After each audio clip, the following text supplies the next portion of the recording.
Bien, ceci étant précisé sur le plan légal, maintenant, poussons un petit peu la compréhension du coup de ce qui entraîne une telle abjection absolument condamnable par le droit français. Car c'est important du point de vue de l'encapacitation nécessaire de l'actualisation des facultés collectives citoyennes afin de bien identifier les natures véritables des menaces qui tentent d'être abattues contre nos libertés fondamentales dans la poursuite d'un appareillage dont l'objectif est notre inféodation néo-techno-fasciste totalitaire cyber-augmentée. Pourquoi est-ce que Madame Fourest essaye de perpétrer de telles structures idiomatiques communicationnelles de manipulation de l'opinion publique et quel en est le ressort psychopathologique, criminologiquement parlant, analytiquement? Madame Fourest essaye de dégrader l'image publique de la légitimité de l'exercice d'un mandat d'une élue de la nation en essayant de la réduire à des déterminismes ethnicistes néo-raciaux. Et je vais le démontrer. L'objectif de Madame Fourest, qui, comme je l'ai rappelé dans la vidéo précédente, elle-même personnellement couvre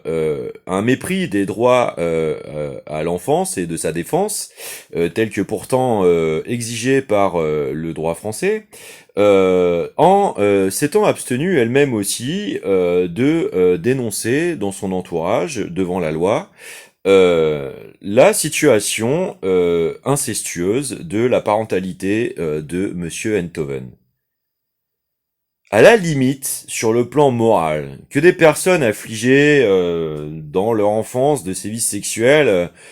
passent par un hors-champ flou du point de vue de la notion d'inceste dans sa définition ambivalente entre des rapports sexuels entre des gens de différentes générations ou de personnes parents,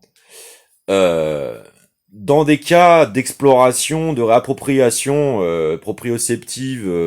préalablement troublée par de malheureuses expériences de ce type, pourrait, dans des situations extrêmes, à la limite, être, si ce n'est cautionnable, compréhensible intellectuellement, empathiquement. Mais il s'agit de l'enfance, il s'agit de la parentalité et non de la sexualité. Euh, Ce rapport à l'enfance, du coup, extraordinairement toxique, jusqu'au point d'en être instrumental, hein, parce que c'est bien le ressort discursif de ce que vient de tenter Madame Forest à l'encontre de l'élu de la nation, député Rima Hassan, euh, démontre en fait le mode opératoire psychologique reproductif de l'appartenance d'une emprise idéologique manifestement relevant de l'emprise sectaire, puisque incapable de tenir compte des spécificités du droit français, jusqu'au point de se confondre publiquement dans le fait de tenter d'y contrevenir. Donc, analytiquement, qu'est-ce que cela démontre? Cela démontre que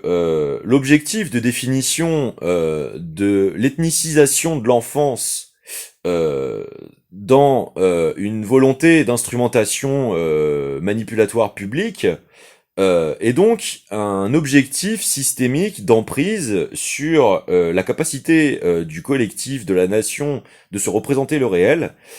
et dont le projet, semble-t-il, est au passage de plébisciter une inexistence des droits fondamentaux d'autrui à ne pas être réduit à ses conditions de naissance. Ce qui est pourtant le préambule de la Constitution française, donc c'est là où vraiment Madame Fourest est complètement délirante, et pourquoi je parle d'une situation probable d'aliénation personnelle partielle de sa condition. Euh, et de surcroît, je veux dire, c'est totalement incohérent jusqu'au bout, et ce, je pense, soit de façon incapablement non conscientisée,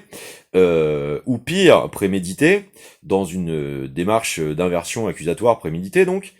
Car, en réalité, du coup, de par la violence subie par l'histoire familiale de Rima Hassan, précisément ses origines ethniques sont précisément sémites et hébreuses, puisque palestiniennes, puisque descendantes de réfugiés palestiniennes dans un camp syrien. Donc, qu'est-ce qu'essaye de baragouiner insupportablement toxiquement Madame Fourest, si ce n'est l'entreprise de manipulation relevant du délire sectaire, de l'obsession psychopathologique sociopathisée, de la névrose rémanente obsessionnelle de Monsieur Netanyahou, expliquant son obsession coloniale suprémaciste par la réalité de sa souffrance personnelle. Ceci est l'affiliation idéologique de Madame Forest, manifeste, et elle n'a rien à foutre ni sur le territoire français, et encore moins dans le cadre de son audiovisuel public. Et c'est tout.